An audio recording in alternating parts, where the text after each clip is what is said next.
नमस्कार, मैं हूं बलसन। Welcome to struggle to success.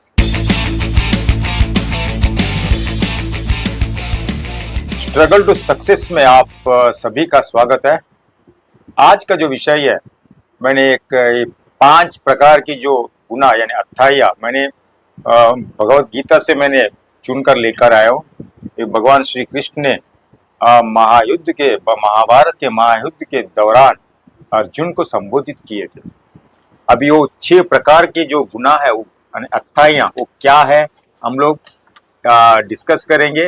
Number 1, विष देने वाला। अभी देखिए, विष देने वाला ये जो प्रथा आज का नहीं है।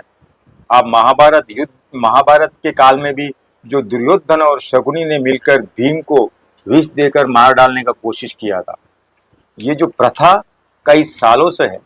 आज भी अपना भीतर, अपने आसपास में, अपने परिवार में भी ये ना विष देने का काम चलते रहते हैं। इवन पॉलिटिकल पार्टी में भी वो कभी कभी ये ना विष देने का काम करते हैं। राजा महाराजा लोग भी ये जो विष देकर राजाओं का बेटे को मारने का कोशिश की है। ब्रिटिश के जमाने में भी जो ब्रिटिश लोग अपना देश में जो राजा महाराजा जो थे, उनका जो बेटों को मारने के लिए भी ना विष देकर मारने का बहुत कोशिश किया है। आजकल अपना देश में, अपने परिवार में अगर कोई अपना जमीन का या कोई कुछ भी सिलसिले में अगर झगड़ा हो जाता है, इन लोग प्लान करते हैं जब इसको किस तरह उसको हटाने का, तभी भी वाया विष देकर मारने का, हत्या करने का प्लान करता है। अभी भगवान श्री कृष्ण क्या बोलते हैं, वो कहते हैं कि विष देने वाले को तुरंत वध कर देना चाहिए। ये भगवान श्री कृष्ण कहते हैं, विष देने वाले को तुरंत वध कर देना चाहिए। उनकी बात सही है कि जब तक एक सामान्य मनुष्य का माइंड में वो एक घबराहट, एक भयभीत नहीं होता है, यानी उसको डर नहीं लगता है, तो अपना काम चलते रहेगा, आगे चलते रहेगा। ये प्रथा कभी खत्म नहीं होने वाला है। इस तरह का जो विष देने वालों को अपना जो मैं ना रिक्वेस्ट करता हूँ, विष देने वाले को तुरंत सजा देना चाहिए। मैं ये नहीं बोलूंगा कि विष देने वाले को तुरंत वध कर देना चाहिए, उनको तुरंत सजा देना चाहिए, उनको बंद कर देना चाहिए। और नंबर 2, घातक हथियारों से आक्रमण करने वाला। घातक हथियार, आप देखिए अपना जो बॉर्डर में, कितने जो बॉर्डर में घुसपैठी लोग है ना, घुस जाते हैं, मिलिट्रियों के ऊपर अटैक करते हैं, उनको तुरंत मार देते हैं। ये भी है ना घातक हथियारों से आक्रमण करके मारने का ये जो सिलसिला अभी से नहीं, पहले से ही है। 1947 के बाद जो कश्मीर में चलते आया है, इसके ऊपर भी ये जो मुद्दा है, इसके ऊपर भी हम लोग स्ट्रांग डिसीजन लेके उसको खत्म कर देना चाहिए। ये भी है ना घातक हथियारों से अटैक करने का। अभी एग्जांपल मैं आपको बता रहा हूँ, 2008 में 26 नवंबर 2008 में जो ताजमहल होटल में अटैक हुआ था, वो भी है ना घातक हथियारों से अटैक किया था। अभी वीटी में एक जो एनकाउंटर स्पेशलिस्ट का 2 लोग थे, उसमें से एक है विजय सालेस्कर करके, उनको भी है ना वो जो आतंकवादी का मुठभेड़ में अटैक के टाइम में वो भी इन्हें मारे गए थे। और उसमें से जो कसब करके एक आतंकवादी था, उनको पकड़ा गए थे। बाकी लोग भाग गए, लेकिन वो कसब को फांसी देने में इन लोग ने 6 महीने सालों लगा दिया। इतना क्यों वेट करने का, इतना क्यों इंतजार करते? इनका कहने का मतलब ये है, श्री कृष्ण का, जो घातक हथियारों से जो आक्रमण करता है उसको तुरंत वध कर देना चाहिए। उनको तुरंत हत्या करने से, उसको फांसी देने से, ये जो आने वाला पीढ़ी में जो भी अगर इस तरह का जो कदम उठाता है वो डरेगा। इस तरह का जो पॉलिसी अपना देश में बनाना चाहिए। यानी नंबर 1, विष देने वाले को तुरंत हत्या कर देना चाहिए। दूसरा नंबर, घातक हथियारों से अटैक करने वाला। अभी तीसरा, धन लूटने वाला। अभी अपना देश में कितना चोरी हो रहा है, कितना धन लूटे जा रहा है, कोई एक्शन कोई लेते हैं? कोई किसी को पनिशमेंट मिला? नहीं मिला। यहाँ पे रातों रात चोरी हो जाते हैं और पकड़ तो जाते हैं, मेरी उसका आगे कार्रवाई होता ही नहीं। धन लूटने वाला ये अभी से नहीं, पुराना काल से, ब्रिटिश जमाने से भी है। अगर राजा महाराजा लोग अपना जो पैसा या गहना, जो भी गोल्ड वगैरह जो है ना, पैकिंग करके एक प्रांत से दूसरे प्रांत में लेकर जाते थे, बीच में डाकू लुटेरे लोग उसको लूट के जाते थे। वो भी है ना धन लूटने का काम। धन लूटने वाले को भी तुरंत उनको कार्रवाई करना चाहिए, उनको तुरंत अंदर बंद कर देना चाहिए, उनको है ना सजा इतना देना चाहिए ताकि है ना जेल से बाहर ना आए। अभी चौथा, दूसरों का भूमि हड़पने वाला। अभी अपना देश में कितने आज भी चल रहे हैं, दूसरों का भूमि को हड़पते हैं। अगर भाई बहन रिश्तेदार कोई भी है, अगर ज्यादा अगर वो उनको अगर हिस्से का अगर नहीं मिलने वाला है, कुछ ना कुछ करके रातों रात कुछ ना कुछ गोलमाल करके भूमि को हड़पने का कोशिश करते हैं। अगर लाचार आदमी जो आवाज नहीं उठाता है उसको घर से बाहर फेंक दिया जाता है। अभी इतना ही नहीं, पहला जो यहाँ पे भी होता था, अभी मुझे सुनने को आएगा कि बेंगलुरु में अभी भी बोलते हैं कि जो जमीन 10 लोग 15 लोगों को बेचा जाता है, पता नहीं चलता। अरे भाई, क्या गवर्नमेंट है वहां का? एक्शन लेना चाहिए ना। जिसके हाथ में जिसका नाम पे जो भूमि है, वो भूमि को दूसरे लोग बेच के निकलते हैं, पैसा कमाते हैं, तो क्या मतलब है? एक एग्जाम्पल मैं बताता हूँ। मीरा रोड में, ये हमारा इधर मीरा रोड में, ये मैं नाम नहीं बताऊंगा, एक आदमी को फ्लैट बेचना था, उन्होंने ऑनलाइन में नाम के साथ बेचने के लिए ऑफर डाला था।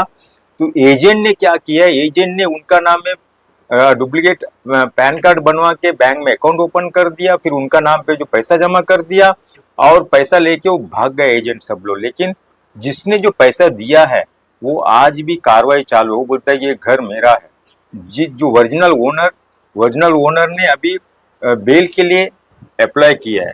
अभी देखिए, ये भी है ना घर हड़पने का काम। जितने लोगों ने दूसरों का घर को हड़पने का जो कोशिश किया है, भगवान श्री कृष्ण भी ये जो महाभारत का काल में बोला है कि अगर दुर्योधन भी दुर्योधन भी पांडवों का जो जमीन, पांडवों का जो इंद्रप्रस्थ को हड़पने की कोशिश किया था, उनको भी 10 12 13 साल के बाद उनको भी सजा तो मिला, पनिशमेंट तो मिला। अभी का टाइम में क्यों नहीं होता है? ये भी एक पॉइंट मैं सरकार से विनती करता हूं कि इसको भी आप लागू कर दीजिए। लोग दूसरे का जो भूमि को हड़पते हैं उसको तुरंत बंद कर दीजिए। लेकिन यहाँ पे ये लिखा है कि उसको वध कर देना चाहिए, लेकिन मैं ये नहीं बोलता उनको वध कर देना चाहिए, तो उनको बंद करके उनको सजा देना चाहिए, और उनको ऐसा सजा दीजिए वो है ना जेल से बाहर ही नहीं है। और पांचवा, घर को अग्नि देने वाला। जो घर को अग्नि देने वाला, आप ऐसा 40 50 साल पीछे भी जाएंगे ना, क्योंकि 1947 के बाद जितना मैं सुना हूं, कितना लोगों ने दूसरों का घर को जलाने के लिए कोशिश किया था। भाई बहन का बीच में, ये जो झगड़े के बीच में आके आदमी लोग दोनों को, अगर मेरे को अगर घर नहीं मिलता तो मैं तेरे को भी देने नहीं दूंगा करके घर को जलाते हैं। उतना ही नहीं, कुछ लोग ऐसे भी करते हैं जो जुल्म करते हैं, जुल्म को मिटाने के लिए दूसरों का घर को जला देते हैं। बाद में पता चलता है कि मीडिया वाला की इंक्वायरी करते हैं कि ये घर किसने जलाया क्या, उनको सबूत मिटाने के लिए जलाते हैं। आज भी जलाते हैं, आज भी आम आदमी नहीं, बड़े लोग भी काम करते हैं। दूसरों का घर को अग्नि देने वाले को भी तुरंत बंद करके कड़ी से कड़ी सजा देना चाहिए। अभी छठवा 6 नंबर ये है, जो पराय स्त्री को अपहरण करने वालों को भी कड़ी से कड़ी सजा देना चाहिए। भगवान श्री कृष्ण ये बोलते हैं कि पराय स्त्री को अपहरण करने वालों को तुरंत वध कर देना चाहिए। लेकिन अपना देश में हो सकता है? नहीं हो सकता है। साल में 20 से लेके 25,000 तक जो महिलाओं पर जो शोषण हो रहा है, आज तक उनको किसी को ना सजा नहीं मिला। बस इन लोग है ना रिपोर्ट लिखवा देते, कभी सजा हुई नहीं हुआ है।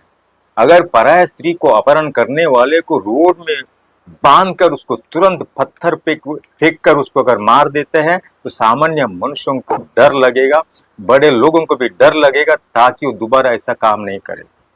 अभी देखिए, 6 प्रकार की जो अथाइयां गुनाह है, ये गुनेगार नंबर 1 विष देने वाला, घातक हथियारों से आक्रमण करने वाला, धन लूटने वाला, दूसरों का भूमि को हड़पने वाला, घर को अग्नि देने वाला, पराय स्त्रियों को अपहरण करने वालों को, ये 6 प्रकार की जो गुनाह है, ऐसे लोगों को तुरंत वध कर देना चाहिए करके भगवान श्री कृष्ण ने महाभारत के युद्ध के दौरान अर्जुन को संबोधित किया है। मैं चाहता हूं ये जो 6 प्रकार के जो गुनाह है, ये गुनों को मैं चाहता हूं कि संविधान में इसको जोड़ दिया जाए, और इस 6 पॉइंट को इतना सीरियसली लेकर उसको पब्लिसिटी करिए। जो भी इंसान इतना सारा जो गुनाह करता है उसको तुरंत सजा मिलना चाहिए। तुरंत सजा मिलने से लोगों में एक डर पैदा होगा, भयभीत होगा, दोबारा ऐसा काम नहीं करेगा। कोई भी आकर कुछ भी रिवॉल्वर लेके वो गोली चलाता है, कोई भी आकर गुस्से में अगर किसी के घर पे जाके अग्नि देता है, कोई भी आदमी बीच में आएगा, बोलेगा ये घर मेरा है करके हड़पने की कोशिश करता है। कोई भी आदमी आसपास के जो पराये स्त्री को देख के अपहरण करने की कोशिश करता है। अगर वो सब बंद हो जाएगा, बाजू में आजकल ऐसा हो गया कि इतना जो केसेस हो रहा है, आजू बाजू में रहते हुए भी बाजू वाला उनके बाजू का भाभीियों को यानी गलत गलत नजर डालने का ये भी है ना। अगर इस तरह का अगर कानून लागू करता है तो पक्का लोगों का माइंड में एक डर पैदा होगा कि अगर ऐसा करने से मुझे सजा हो सकता है। ये इस तरह करना बहुत आवश्यक है, करना ही चाहिए। अगर ऐसा करता है, जो छोटे छोटे बच्चों को, जो छोटी छोटी बच्चियों को किडनैप करते हैं और मार डालते हैं, शोषण करके मार डालते हैं, सब बंद हो जाएगा। जितना जो केसेस 20,000 से लेके 30,000 हर साल जो हो रहा है, वो केसेस बंद हो जाएगा। और ये जो जितना भी जो मैंने अपना जो डिपार्टमेंट वाले जो केसेस को लिखने के लिए उनका गाड़ी लेके उनका जो इंक्वायरी करने के लिए जो भागदौड़ करते हैं, वो भी बंद हो जाएगा। इस तरह का जो कानून अगर लागू कर सकता है तो वो है अपना देश के जो माननीय श्री नरेंद्र मोदी जी कर सकते हैं। मोदी जी ये पॉइंट लागू कर सकते हैं। मैं बोलता हूँ ये जो 6 प्रकार की जो गुनाह है वो हर स्टेट में लागू कर दीजिए। हर स्टेट में लागू कर देगा तो पक्का मैं बोलता हूँ इस तरह का गुनाह कोई नहीं करेगा। आप देखिए बेंगलुरु में भी एक रैकेट हुआ था कि बांग्लादेश से लड़कियों को बेंगलुरु में लाया करता था, वो भी 13 साल से लेके 15 साल का लड़कियों को। उसमें इतना सारा एजेंट्स है, वहां से सप्लाई करते हैं। वहां पे बड़े लोग बोलते हैं कि मुझे 13 से लेके 15 साल का लड़की ही चाहिए। ये क्या क्या देश है। आप लोग बोलते हैं कि मेरा देश महान है। ऐसे भारत देश में दलिंदरों को भरा पड़ा है। ऐसे दलिंदरों को नाश करना है तो आपको ये 6 प्रकार की अच्छाइयों को लागू करना ही पड़ेगा। अगर ये 6 प्रकार की लागू जो मैंने आपको पढ़ के बताया था उसको संविधान में जोड़ दीजिए। अगर संविधान में आप जोड़ देते हैं, इसको कंपलसरी कर देते हैं, मैं लिख कर देता हूं, दोबारा ऐसा हरकत कोई नहीं करेगा जो मैंने इसमें पढ़ के सुनाया था। मैं प्लीज अपना देश के जो प्रधानमंत्री नरेंद्र मोदी जी से रिक्वेस्ट करता हूँ, ये काम आप ही कर सकते हैं, दोबारा कोई नहीं कर सकते। 1947 से लेके अभी तक जो कुछ कुछ आपने जो नीति नियमों को चेंज किए, कुछ पॉइंट आपने पब्लिक का सामने रखा है, कुछ पॉइंट को आपने सुधारा है, वो आपने ही किया, बाकी लोगों ने किसी ने नहीं किया। मैं ये बोलता हूँ, ये भी बोलता हूँ, ये आप ही कर सकते हैं।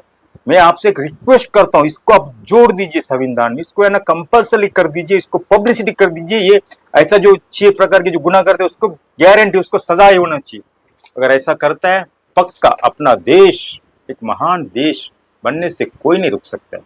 आप अपना देश को ये डेवलपमेंट करके रोड को 1 लाख करोड़ का रोड बनाने के लिए खर्चा करते हो, 7 करोड़ लाख करोड़ का ये जो मेट्रो रेलवे बनाने के लिए खर्च करते हो, क्या फायदा है?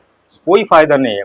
पहले इसको तो बंद करिए। जो गुनाह हो रहा है कितना लड़कियों के साथ गुनाह हो रहा है, महिलाओं के साथ गुनाह हो रहा है। अपना देश के स्त्रियों की रक्षा करिए। अगर स्त्रियों की रक्षा करेंगे आप, और 5 साल इसके बाद भी आप ही प्रधानमंत्री बन सकते हैं। इनका दिल में आप है ना एक प्रेम जगाइए, उनके लिए करिए, उनका सुरक्षा के लिए कुछ करिए। अगर इस तरह का अगर आप करते हैं, पक्का मैं आपको लिख कर देता हूँ, मोदी साहब आप दोबारा प्रधानमंत्री बनेंगे, 4थी बार प्रधानमंत्री बनेंगे। ये मेरा आपसे रिक्वेस्ट है। ये जो अध्याय मैं डेस्कटॉप में लिखूंगा, प्लीज अगर आपको जानना है भगवत गीता में जाइए, पेज नंबर 40 में जो भगवान श्री कृष्ण ने अर्जुन को क्या संबोधित किया है उसमें लिखा हुआ है, आप देख लीजिए। बस अब मुझे जाने की आगे दीजिए। मैं हूं बलसन। जय हिंद।